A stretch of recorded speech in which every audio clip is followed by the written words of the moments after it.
is why black media matters. We don't need more empty promises. We need a finished project. Political accountability to black fellow citizens means that elected officials and institutions must answer for their actions or inaction in ways that are real, measurable, and consequential when they fail to follow through.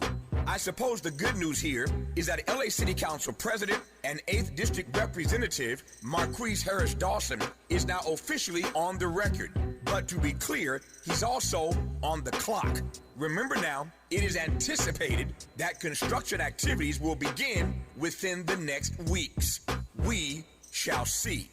We have exercised our right to free speech, but there are other rights the black business community can exercise as well. This is a classic example of a public nuisance claim if ever there was one. Again, we shall see. What I can tell you is that black business owners and Crenshaw community residents have been calling, emailing, and literally showing up in our lobby demanding more and asking how they can sign on to this effort. Put simply, after years of delay, the people have had enough.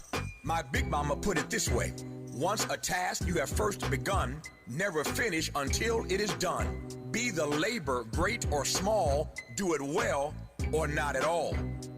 Now, I need to put on my hard hat, go outside, and wait for these procrastination Crenshaw construction crews to show up. I'll let you know if and when they do. Trust and believe. With a KBLA Talk 1580 editorial, I'm Tavis Smiley. As always, we welcome your feedback.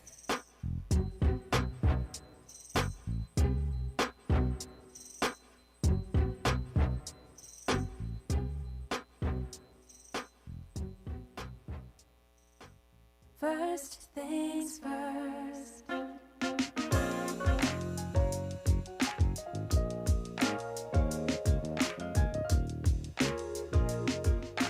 First things first, it's the DU General, Money B. I'ma put you up on the schedule, 6 to 9, 8 weekdays, not to unsettle you. Let's go. We got a lot to talk about, so much to pedal through. Unapologetically progressive. Tune to KBLA 1580 to get the mess. We're your ancestors' favorite radio station. First black on talk radio, left side of the nation. Me and Dominique the Prima go way back.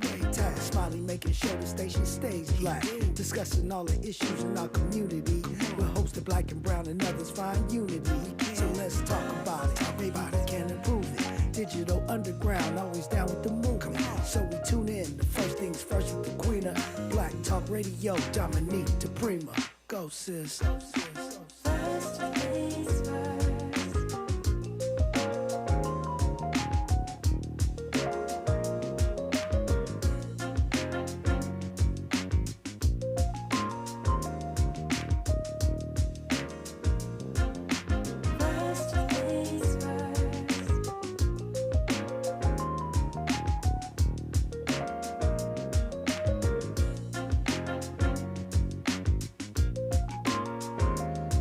KBLA Talk 1580. Good morning.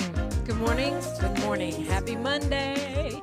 God bless. I'm Dominique DePrima. This show is called First Things First. I think you know that. My very first thing is always prayer, giving thanks, giving praises, and asking for blessings from God, asking for the blessings of the ancestors and, yes, the elders. And let's go.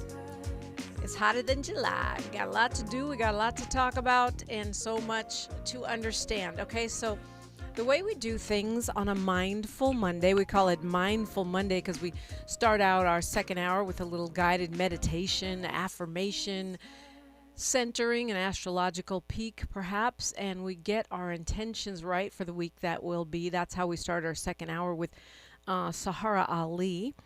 Hour 3 today, we do a deep dive always with the person or persons or a hot topic. Today is both. Is leading labor economist Dr. Julianne Malveaux will help us understand the very many creative ways that this Trump family cartel is grifting the American people, as we've heard everything from crypto to stock shuffling. I'm not that girl. When it comes to finance and such, I know how to balance a ledger, but and I know what a crime is for the most part, but I'm not that expert. Well, Dr. Malveaux is, and I'm really looking forward to this conversation. And we, of course, welcome you in every hour. 800-920-1580. 800-920-1580 is the number.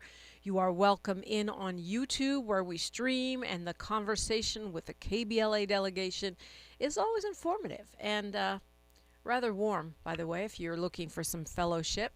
If you got a little melancholia going on, well, we are here for you as well. And then, of course, after we do our Mindful Monday, we go into our national and international topics, of which there are many. But our first hour, we typically look to the left coast side of town. Of course, the left coast leads the nation on a lot of things. Don't hate, it's true. Being the fourth largest economy in the world, we're almost like a country unto ourselves.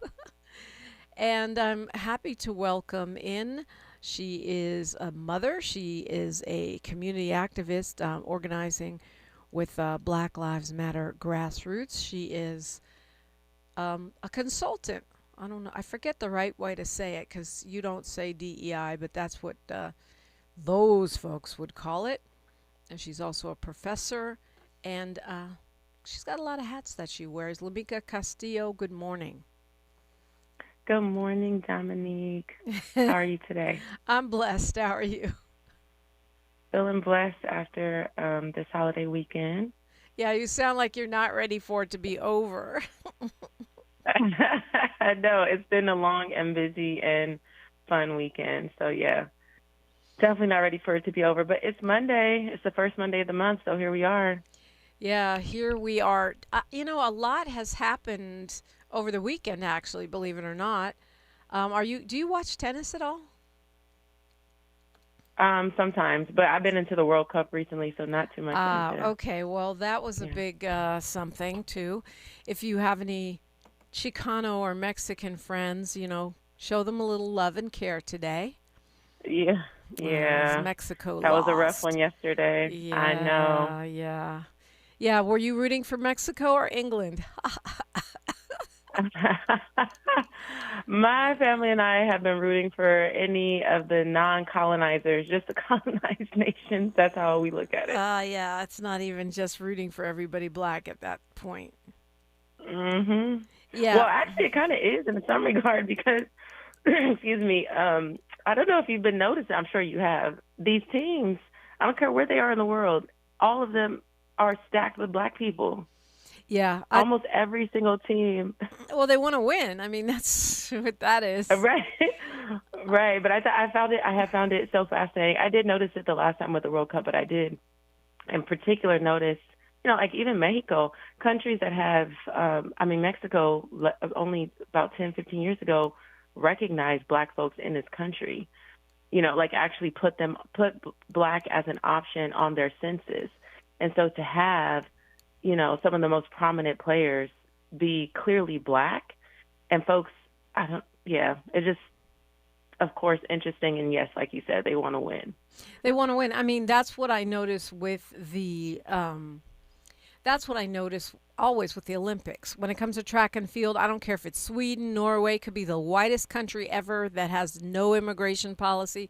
Suddenly there's tons of black people representing, and they want to win. They want the best in the world. And honestly, that's not just in sports, but that's where they're willing to admit it, Right, and that's where we can see it most visibly when it comes to the world stage, like the Olympics or the FIFA World Cup and so on. Yeah. But this is the furthest that Mexico had been in like 40 years, I believe. And Mexico's been having a rough go of it with Trump in office and stuff, forcing them to keep immigrants from other countries that are trying to get here and threatening them and, trying to prosecute some of their government officials for supposed links to drug cartels, and just all kinds of craziness, right, that this administration is imposing on Mexico, not to mention their own economic troubles, which pretty much every country in the world has right now. So it kind of had, from my understanding, had been really cheering up the nation. Certainly it's been cheering up East LA and wherever Chicano, Mexicano people are here in the, LA area in Southern California. I'm sure the same is true in the Bay. So, sorry. They lost 3-2, right? 3-2. It was a good match, though. It was definitely a good match, and they fought hard. But, yeah, sorry to all the Chicano, Latino folks who were rooting for Mexico. I mean, And we shall see what happens. and honestly, England is one of those powerhouse teams, right? There where they put tons of money into their team and they get the best people, immigrants from all over the world that they otherwise don't want in their country, right? No, right, of course. And we saw that on there, too, so on the stage. Well, I did think it was interesting that they were playing in the Azteca Stadium in Arizona as well. I just thought, the irony of that. This is Aztec land and, folks from Mexico here playing against folks from England who colonized this area. It just, all the historic irony also was not lost on me. Yeah, and speaking of the World Cup, Donald Trump is even meddling in the World Cup. That is crazy to me. Okay, and what I mean by that, I'm sure you already know because you pay attention to this U.S. player, Folarin Balogun, probably, got a red card, which means you can't play the next game, which means he would have missed the game today where the U.S. is playing Belgium. And apparently Trump went and lobbied FIFA, and they're letting him play today, which is crazy.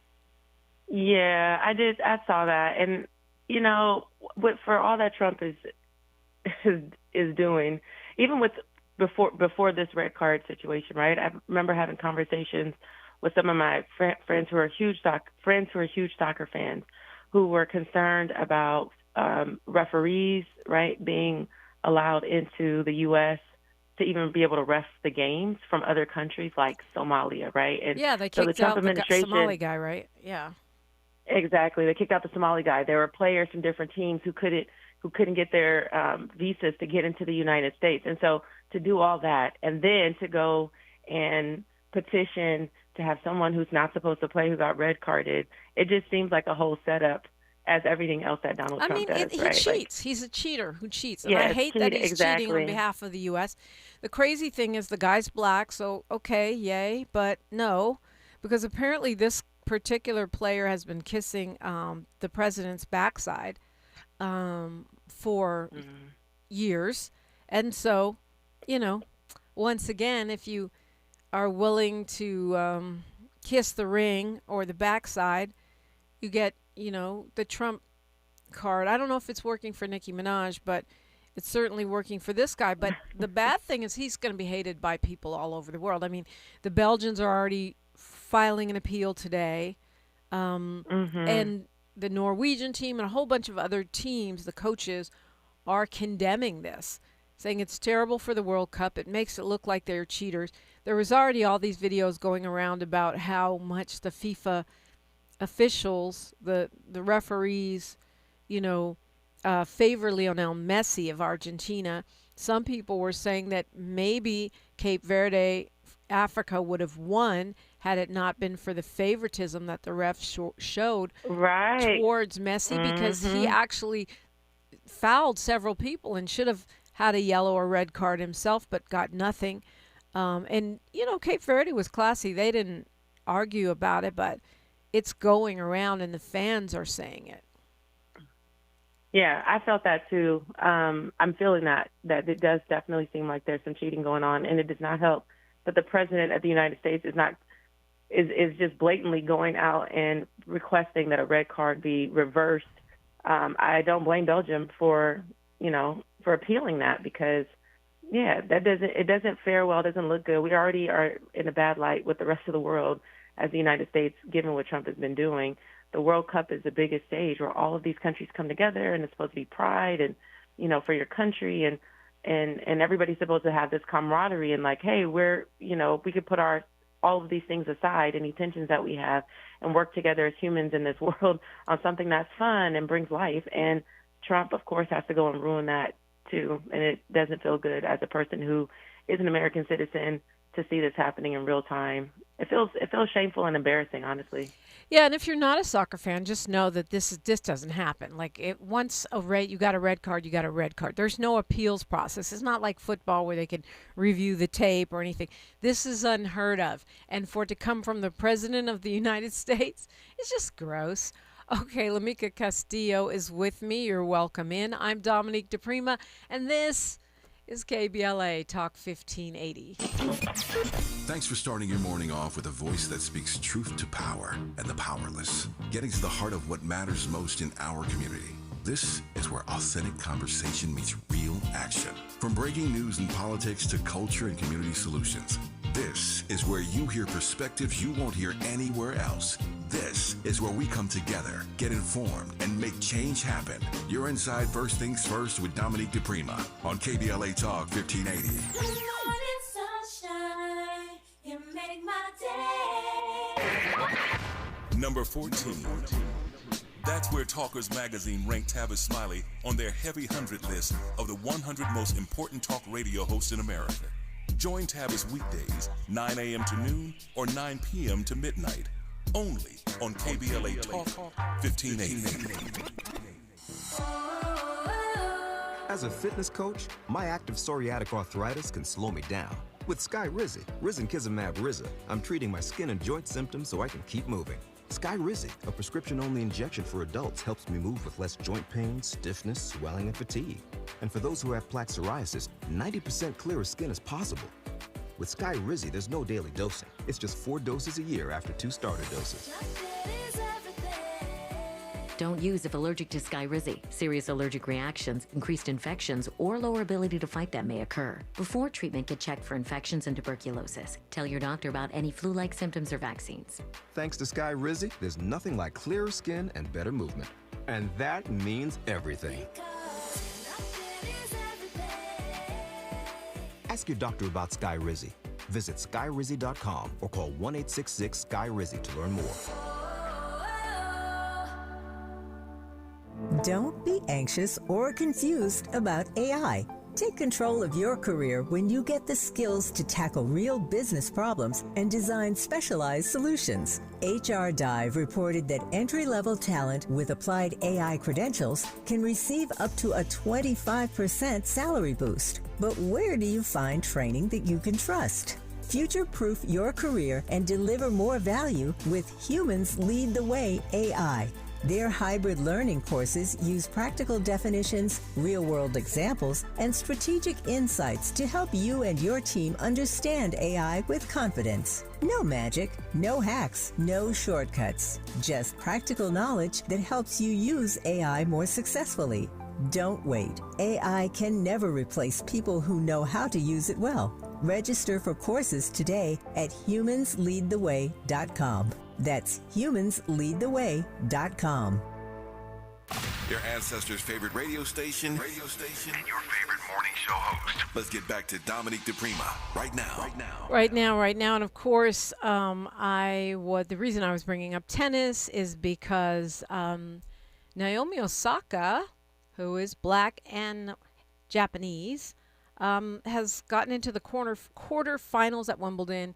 It's the furthest she's ever gone. She famously withdrew several years ago because of her mental health from a major tournament and got clowned by a lot of people. Went and had a baby. And, you know, I really like her. I think the fact that she took time for herself and said, look, my mental health ain't right. I got to go.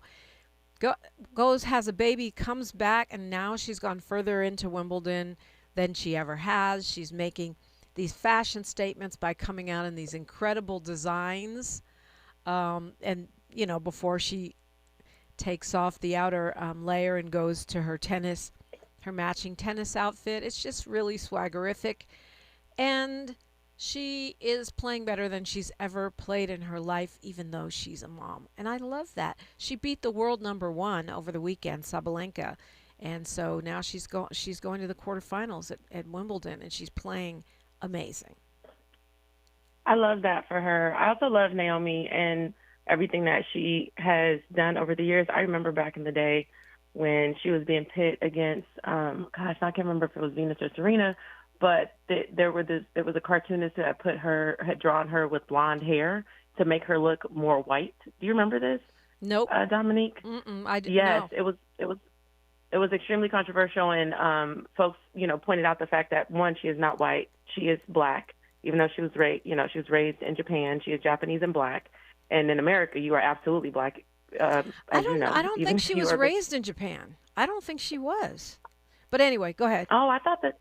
Okay, well, either way, I know that she came out and said this was, she said that this was not okay. And recently, before the French Open, she had a black party where she invited like all the black tennis players and other athletes. She right? Sure did. No, she right. didn't. And so she didn't grow up in Japan. She grew up in Long Island, in Florida. Ah, okay. For some reason, I had it in my mind that she had was grown up in Japan. born there, and I think she's maybe she's closer to her mom than I don't know, but she played for Japan in the Olympics. Maybe that's why you think that. Oh, maybe that's why. And I do remember her being born in Japan as well. Yeah, but so she was raised in the U.S. since she was Thanks 3. For the correction. Anyway, well, I mean, that's the only reason I say that, because her attitude, like she dated a rapper and had a baby by him. Her best friends seemed to be black. Like you said, she had the black party. She remember during 2020, she was wearing different different black people that were murdered by police on her face masks every day. Right. Mm-hmm. Anyway, I digress. So I thought that was pretty amazing that she had a victory. So I'm rooting for her for sure. And it's just a lot of great sports going on right now, this moment.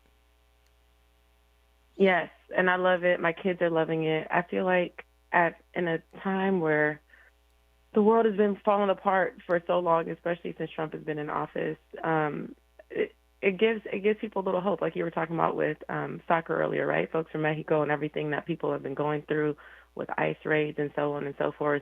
Even though Mexico lost yesterday, that little bit of pride and just seeing people, the diversity of the world on the world stage.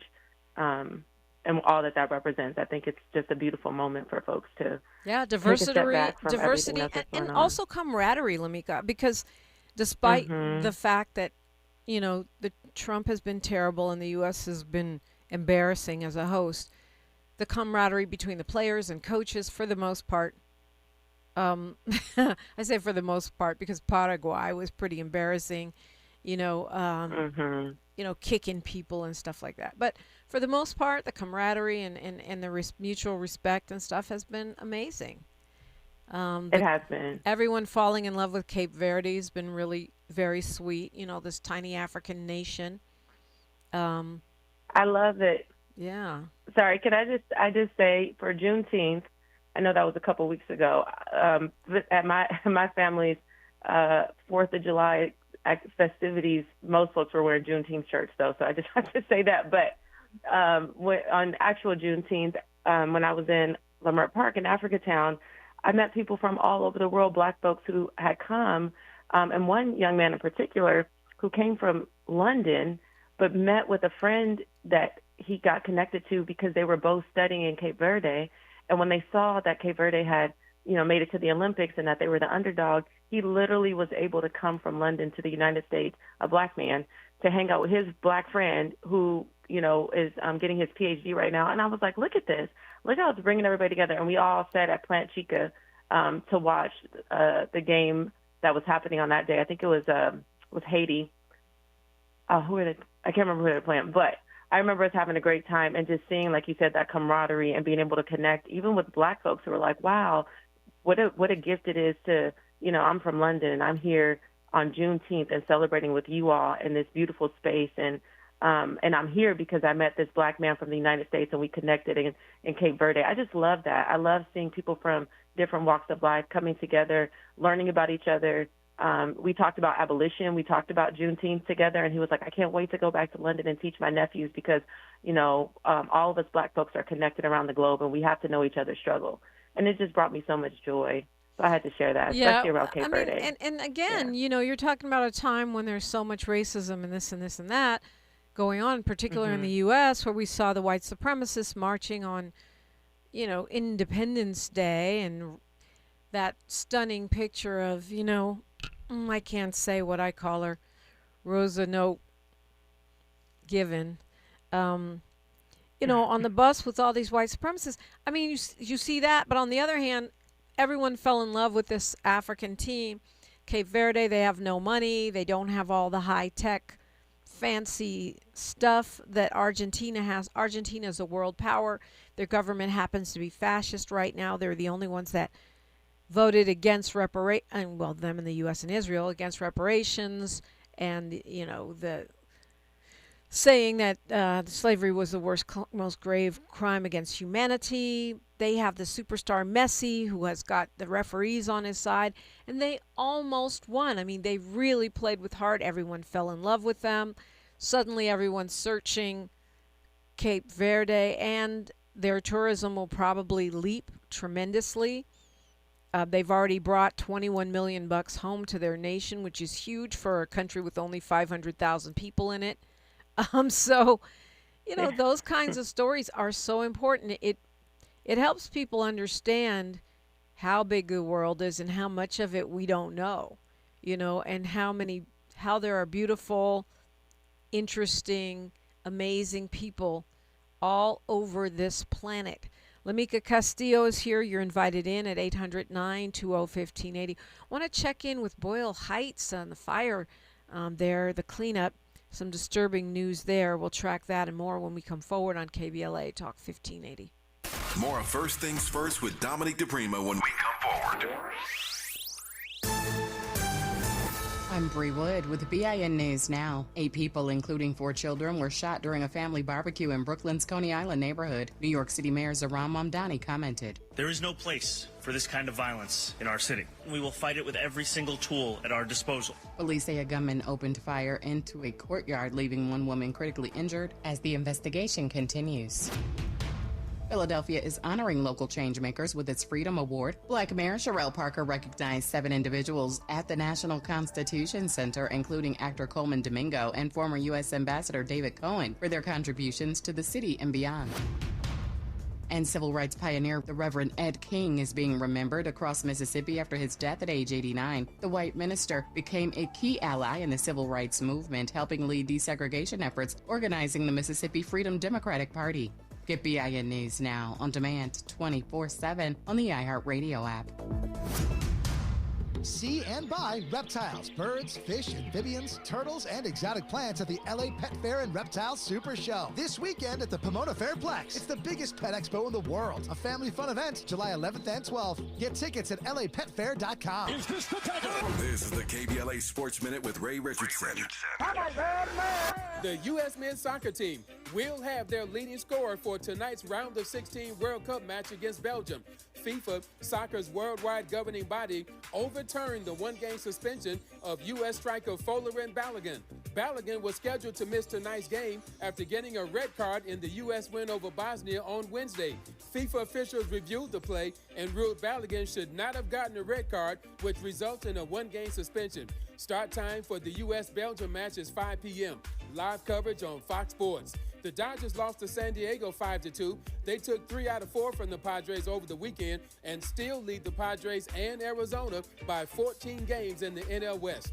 The Dodgers open a 3-game series at home tonight against Colorado. This afternoon, I'll have an update for you on Venus and Serena Williams at Wimbledon.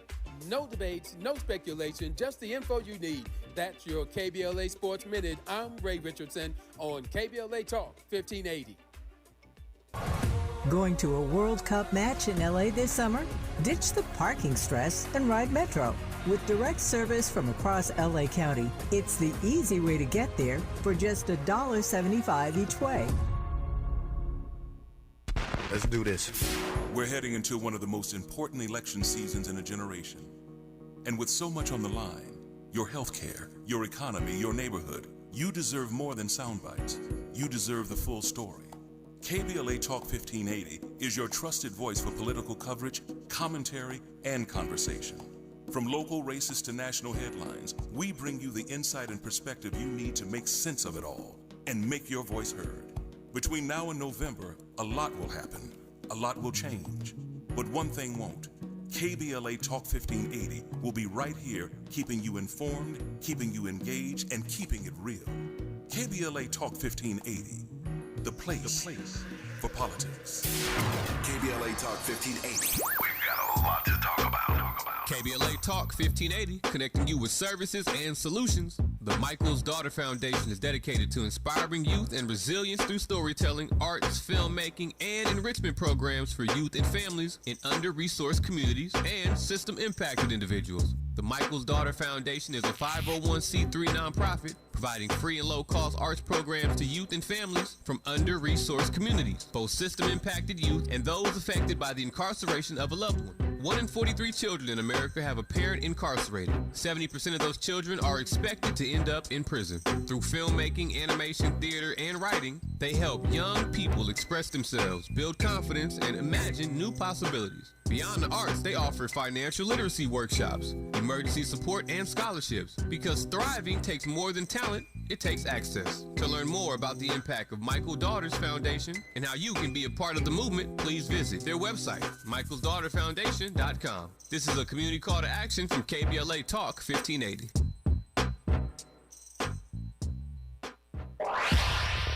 Follow the leader. KBLA Talk 1580. Follow the leader. If you're not following KBLA Talk 1580 on all of our socials, then you're missing out. Download our app and find us on Facebook, Twitter, Instagram, YouTube, and on the web at KBLA 1580. That's right. Again, you can find all of our socials at KBLA 1580. We've got a lot to talk about. By the way, if you miss any of our weekday shows in real time, you can always catch up by checking out the podcast of your favorite shows at your leisure. At KBLA Talk 1580, we've got your black. Got your black. Follow the leader. The leader. Oh my God. Follow the leader. Follow the leader. Follow the leader. Follow the leader. Follow the leader. Someone had a birthday. Yep, 50. Can't believe it. 50 years of wisdom. Great segue. We have a health reminder from the CDC. Pneumococcal vaccination is recommended for adults 50 or older. Says here, we're over 6 times more likely to be hospitalized with pneumococcal pneumonia than adults under 50. I don't love those odds. Same. Look what I found. Pfizer's Prevnar 20 is proven to help protect adults against pneumococcal pneumonia and invasive pneumococcal disease in just 1 dose, and millions have already gotten it. Continued approval may depend on a supportive study. Don't get Prevnar 20 if you have a severe allergy to its ingredients. A weakened immune system may lower your response. Common side effects include injection site pain and swelling, fatigue, headache, muscle, and joint pain. For full prescribing information, please call 1-855-213-2138. Visit Prevnar20.com or talk to your doctor or pharmacist. I'm on Prevnar20.com now, scheduling my appointment. Good idea. And happy 50th. Please be advised. You may want to stop eating the following foods immediately. Broccoli, kale, bean sprouts, blueberries, quinoa, spinach. Wait, what? I thought those were good for me. Turns out, not for everyone. Because what's healthy for one person can cause inflammation for another. And the only way to really know what your body needs is to listen to it. Listen how? That's where Viome comes in. Viome is a simple, at-home gut health test that looks at your body's real-time biology using RNA to understand what's happening inside you right now. When your results come in, you'll learn exactly which foods to eat, which to avoid, and which supplements are right for you, all based on the world's largest RNA-based human biology database and thousands of clinical research studies. And many people who use Viome report more energy, better digestion, and a better mood within months. So stop guessing. Start knowing. Learn more at Viome.com/gut. V as in Victor, IOME.com/GUT. And use coupon code GUTHEALTH50 to save $50 off your purchase. Viome. Trust your gut. Thanks for waking up with Dominique DePrima on KBLA Talk 1580. All right, so, if you're in L.A., you might not live in Boyle Heights. Most of our KBLA delegation doesn't. I have said, first of all, the people that do live there deserve to have clean air to breathe like everybody, and not have to smell stench and biohazard and rodents. But not only that, and if you live anywhere in Southern California, that dust and debris and whatever chemicals burned, probably blew your way. In any case, apparently, over the weekend, the demolition and cleanup at that Boyle Heights warehouse stopped. And we're talking about millions, tens of millions of pounds of rotting food, where apparently there are rodents running around and it's making the whole area smell disgusting. Well, I guess Friday, the head of Lineage, that's the company, the cold storage company that uses that massive 500,000 square foot warehouse, they're saying that the solar panel subcontractor whose equipment might have started the fire has refused to allow the demolition of the building to go forward. They say that they're worried about the well-being of the community, but now these two corporations are fighting, and they're saying that because they haven't officially determined the cause of the fire, they're worried about the investigation, and so the cleanup's been halted, which to me doesn't sound like you're putting the community first. Mayor Bass on Saturday, put out a list of demands for the company, telling them they need to speed up Lineage Logistics, the company that operates that facility, to speed up the cleanup, and that they need to offer more support to the people who are being impacted. There's still millions of rotten food in there. How they could even think about stopping the cleanup, I just don't get it. Yes, it's very disturbing that this is happening. And also, I mean, you just think about, so there's, like you said, people deserve clean air, and the smell of the rotting food is unbearable, apparently, for folks who live there. I was reading some of the articles, and I have some friends who live in that area, and it's just a stench that doesn't go away. And these rats, I think folks don't understand, the people who don't live there, these rats don't stay in the facility, right? Like, they leave, they move, and think about the diseases that come from them transferring this rotting, eating rotting meat and then moving to different parts of the area. It's very, very, very concerning from a health perspective. People have headaches, they're vomiting. These are solar panels. Solar panels burn, solar panels on top of the roof. And I know that that's one of the tensions, is that the solar company is saying, hey, we need this to halt until we have this investigation is complete so we can see what caused the fire. And at the same time, you have hundreds of thousands, if not millions of people. I have no idea exactly how many people live in Boyle Heights that are directly impacted by this. But we don't know what the short-term or long-term health ramifications are, both from the air quality being diminished as a result of this fire burning for multiple days, into weeks actually, and then the rats transferring whatever kinds of diseases that are now just festering in this space because of the rotting meat that's there. Right. And of course, something like this would never happen in an affluent community, and this is a predominantly Latino community. It wouldn't happen in a predominantly another community, because nobody would. First, that warehouse wouldn't even be there. Let's just be honest about that, right? Right. From It an urban would planning not. perspective. No, it wouldn't. Yeah. Right. It wouldn't be there. And then folks would not allow this to just sit there. This fire happened, almost 3 weeks ago? That's when it started? That's a long time. They run out of masks that they were giving out for free. They had filtration systems that they were giving out to the community. All of those things ended a long time ago, and it's just getting worse. And I was speaking with Raquel Roman, who's with Proyecto Pastoral. They're, located out there, that community-based organization, and a lot of their constituents are located there. And she was saying, yeah, they gave $2 million, but Lineage did, but that's nothing for thousands and thousands of people, and a massive cleanup that has to happen. And the mayor has already put out an executive order. She gave them 45 days, which seems like a really long time, but when you're talking about 80 million pounds of food, okay, I get it, rotting food, and the possible demolition of the building. But they've got to make sure that there's no little, embers still under there burning. All this stuff, I get it. Now she's saying, no, you guys are dragging your feet.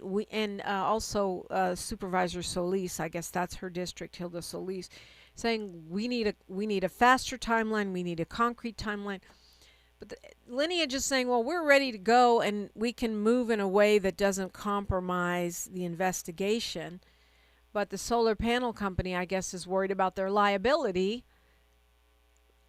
To me, your liability grows if you continue to endanger the lives of children and humans that have to live with rats and stench and, all of the. I mean, when something like that is rotting, it doesn't, like you said, the rats might move around, but also, all of the scents and whatever weird bacterial disgusting things are growing there, they're also airborne. That's not right. That's not just, we close the door. No, they have these deodorizers, I guess, blowing scented fumes throughout the air, and the residents say it smells like rotting meat mixed with Febreze. It's like it didn't help at all. There's a faint little flowery smell mixed in with rotting meat. It's Yeah, you can't spray Febreze on rotting meat and think that that's going to solve the issue, especially not with, a facility with all of this. You said all of this food that's just been sitting there for weeks, just going to waste. And so the thing that concerns me, right, from a policy perspective, is where's the real accountability? Because yes, we can have this executive order, and I appreciate Mayor Bass acting so swiftly in the fires, despite people's critiques of how quickly she responded and whether or not she was there and so on and so forth. I think that she's acted within her powers and has acted swiftly. What happens when we're at the end of this 45 days and this warehouse is not cleaned up? It has not been demolished, and the rotting meat is still there. Well, yeah, that's probably why they put out that letter Saturday going, hey, we're not going to wait 45 days. I mean, I think that's what Solis and Bass were saying. We're not going to wait 45 days. But you got a point. Where are the teeth? What can city and county do if these two corporations are going to sit here and fight, and really what they're trying to do is protect themselves from liability while the community suffers? Exactly.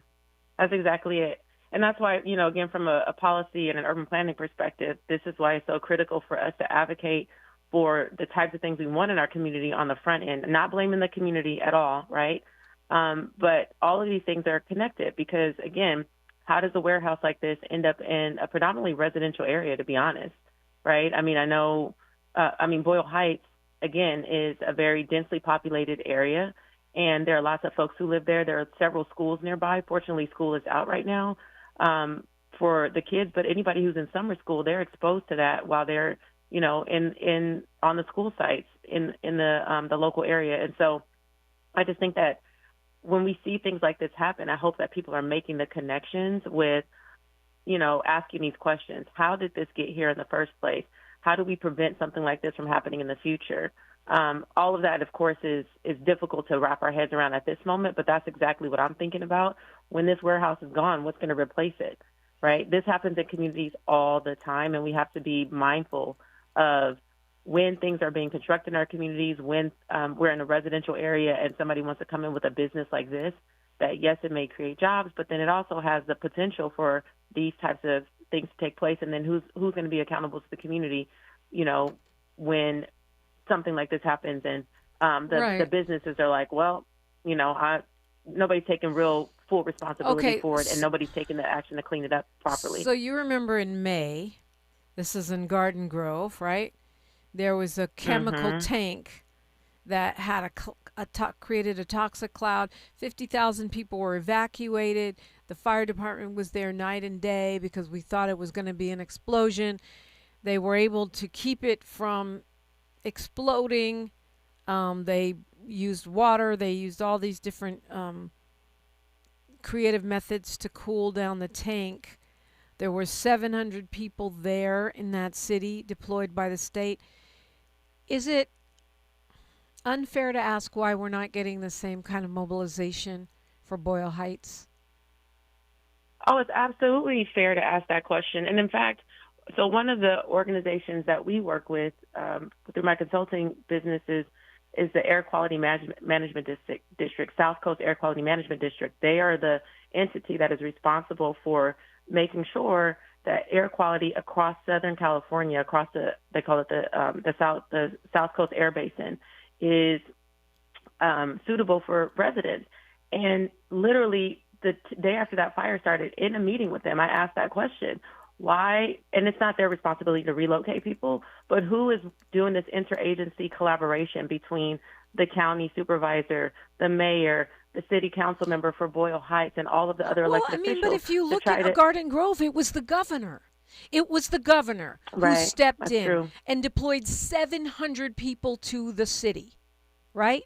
So why is it that Orange County is more important to Governor Newsom than Boyle Heights? I'm just asking.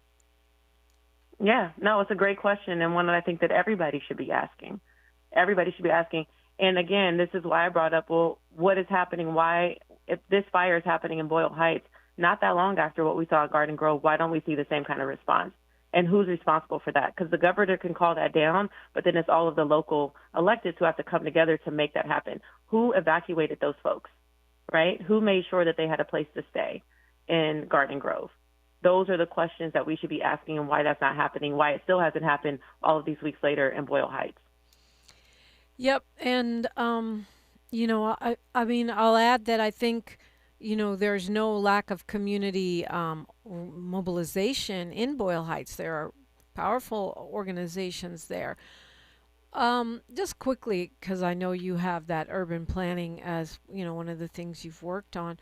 Why is it that we have warehouses and industrial plants and battery recycling and scrap metal yards in residential and probably, as Miles pointed out, data centers coming soon to our residential neighborhoods, and they don't happen in Bel Air or Beverly Hills or, Pacific Palisades? Oh, Dominique, this is a whole semester-long course for me to teach. But yes, the long and the short of it is really racism and redlining, right? I would encourage folks to look up environmental racism, because that's literally what this is. It's environmental racism. Our communities, because of zoning laws, because of the history of redlining for those, I think our listeners really know, but and for those who don't know, if this is a new concept to you, is when banks, at the behest of the U.S. government, okay, so this came from the Federal Housing Authority, that they said, hey, we're going to draw red lines around communities what are desirable and what are undesirable communities. And the undesirable communities, as you can imagine, were communities where Black folks already lived or communities where Black folks were moving to. Right, and this happened in the 1930s and has impacted us for multiple generations. And when that happened, the undesirable communities are the ones where urban planning policy, the law said you can have factories, you can have, auto body shops, you can have these types of things in these communities. You can't have them in other communities, in the more affluent communities, the yellow zones and the green zones, which is where white folks, it really had nothing to do with class at the time. It was literally just racial lines, and it was black and white. That's what it was. And those things have impacted us for multiple generations. And as a result, we continue to feel the ramifications of that in our own communities. That's why we have oil fields and oil drills in our backyard, right? That's why we have all of these. This is why there's a meat facility in a community, a residential community, a well-designed community from an urban planning perspective. You would have those things separated, right? You want to have jobs nearby, but you don't want to have facilities that could cause this type of damage to a community in the area where people are living, where kids are going to school. That shouldn't be. And it's really literally because of a history of racism and redlining that continues to have ramifications on our lives in our community today. LaMikia Castillo is with me. You're invited in at 800-920-1580. We're streaming on Facebook. We are streaming on YouTube at KBLA 1580. I'm Dominique DePrima, and you know where you're at. The station you turn to when you've had it up to gear with cultural incompetence. KBLA Talk 1580. I think my LADWP bill is due, but nothing's come in the mail yet. You still get paper bills? Yeah, it's how I keep track of things. Clearly, it's not working. You can't remember when it's due. You need to sign up for paperless billing. I get an email when my LADWP bill is due. I never have to wait on the mail, and I can see 7 years of bills in my online account. Plus, first-time signups get a $10 bill credit. $10 bill credit for new LADWP paperless billing signups. LADWP.com/paperless. Listen up, KBLA delegation. We have something you need to hear. Right now, you may qualify for low-cost home internet. And we're not talking about a catch. This is real. Many internet service providers offer low-cost internet plans if anyone in your household is enrolled in CalFresh, Medi-Cal, SSI, or is income eligible. There are a lot of families in our community who deserve to be connected. Here's all you do. Call 844-461-7893. That's the Get Connected call center. Real people ready to help you enroll today. Or go online to internetforallnow.org to find a provider near you. You may also qualify for a low-cost computer through Human IT. Connectivity is not a luxury. In 2026, it's a necessity. And you deserve access just like everybody else. Call 844-461-7893. That's 844-461-7893. KBLA's got you. If you missed any of this, you can always go to our website at kbla1580.com. Brought to you by KBLA Talk 1580 in partnership with the California Emerging Technology Fund, CETF. KBLA Talk 1580. We've got a lot to talk about. KBLA Talk 1580, connecting you with services and solutions. These are hard times for housing in America. Too many in our community face barriers to safe housing, behavioral health care, and affirming spaces for healing, particularly those impacted by poverty and stigma or incarceration. Rooted in South LA, Ahmad supports impacted communities through housing, wellness, and leadership development. Ahmad provides culturally responsive, peer-led support from transitional housing and mental health services to leadership development and youth empowerment. They offer safe, affirming houses for youth, transgender women, and formerly incarcerated individuals. Therapy and peer support with a focus on healing trauma in Black communities. HIV prevention and care, free testing, education, and wraparound services for whole person wellness. Standing in the gap with health, housing, and hope. Reach out to Ahmad Institute at 323-569-1610. That's 323-569-1610. Or visit amaad.org. This is a community call to action from KBLA Talk 1580.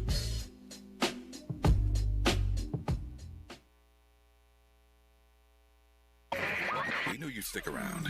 This is LA's home for progressive talk radio. Be heard. Welcome back to KBLA Talk 1580. Yes, sad news out of Compton this 4th of July weekend. Shootings, a couple of different separate shootings that appear to be at 4th of July gatherings. 3 people dead, from what I can see. And maybe several injured, right? One of those folks, 2 Urban Girls is reporting, the mainstream hasn't, but sometimes, she gets information they do not have. She's reporting that one of those killed was a member of the Watts gang task force, and a former aide to Assembly Member Mike Gibson. The other one, one of the others she's reporting is a student at University of Nevada who was home for summer break. It's really terrible. Eric Washington is the person out of former field deputy for Mike Gibson, who she says was one of the victims here. We don't have any information as far as motive. We don't know if the 2 shootings were related. The sheriffs are asking for info, and it's just really sad news out of Compton. I don't cover every community shooting because I think that's what the local news, that's all they do. And there's so many political issues that get swept under the carpet or not covered because they're busy watching car chases or counting body bags. But this is just so sad coming out of the city of Compton on this holiday weekend. Yeah, very, very heartbreaking to hear about all the victims. And I know that I saw, I think this morning, Eric Washington's sister, Erica Washington, was asking for folks to talk to the family, to come forward and share any information that they know, because, you know, he's apparently done a lot of work in the community to reduce any kind of gang violence and to try to keep the peace and bring folks together. And I know he's an HBCU grad and very active in the community in both Watts and Compton. And so it's just really heartbreaking to hear of him and the young woman who was home for summer break, is what I read. And yeah, whenever you hear stuff like this, it just really hurts, because these are our community. These are young folks who have committed themselves to trying to make a difference, and you know, for their lives to be cut short is just really, really heartbreaking. Yeah, and that's exactly what the Watts Gang Task Force does. They're, you know, a gang intervention prevention organization that have done amazing work, and it's very, you know, terrible that that this man was shot in that way. And I think his sister is smart to ask the community for help. Some people might not want to go to the police, but certainly they can come and talk to the family or go talk to the Watts Gang Task Force and try to find out what happened and how to help this family. Yeah, so if you know anybody who knows, please go to the Watts Gang Task Force. You can get a hold of Erica Washington, that's Eric's sister's name, to give them some information so that they can figure out what happened to him. And it seems like they want to intervene even with this. So please come forward and talk to them. I understand not feeling safe going to the sheriffs or the police, but definitely reach out to the family and to the community. Yeah, well said. All right, LaMikia, time flies when you're on the radio. I appreciate you joining me this morning. Remind them how to find you. You can find me, catch me if you can, on Instagram at LaMikia.Castillo, I think. But yeah, that's how. Thank you so much, Dominique, for having me on. I always appreciate the opportunity to speak with you and to get into some of these fun things and the controversies of it all, and then also the tragic stuff that's happening in our community. We need to cover it all. Absolutely. News, traffic, and sports, then Mindful Monday on KBLA Talk 1580. KBLA 1580 Santa Monica. I'm Bree Wood with BIN News Now. 8 people, including 4 children, were shot during a family barbecue in Brooklyn's Coney Island neighborhood. New York City Mayor Zohran Mamdani commented. There is no place for this kind of violence in our city. We will fight it with every single tool at our disposal. Police say a gunman opened fire into a courtyard, leaving one woman critically injured as the investigation continues. Philadelphia is honoring local changemakers with its Freedom Award. Black Mayor Sherelle Parker recognized 7 individuals at the National Constitution Center, including actor Coleman Domingo and former U.S. Ambassador David Cohen, for their contributions to the city and beyond. And civil rights pioneer, the Reverend Ed King, is being remembered across Mississippi after his death at age 89. The white minister became a key ally in the civil rights movement, helping lead desegregation efforts, organizing the Mississippi Freedom Democratic Party. Get BIN News Now on demand 24/7 on the iHeartRadio app. See and buy reptiles, birds, fish, amphibians, turtles, and exotic plants at the LA Pet Fair and Reptile Super Show. This weekend at the Pomona Fairplex. It's the biggest pet expo in the world. A family fun event, July 11th and 12th. Get tickets at lapetfair.com. This is the KBLA Sports Minute with Ray Richardson.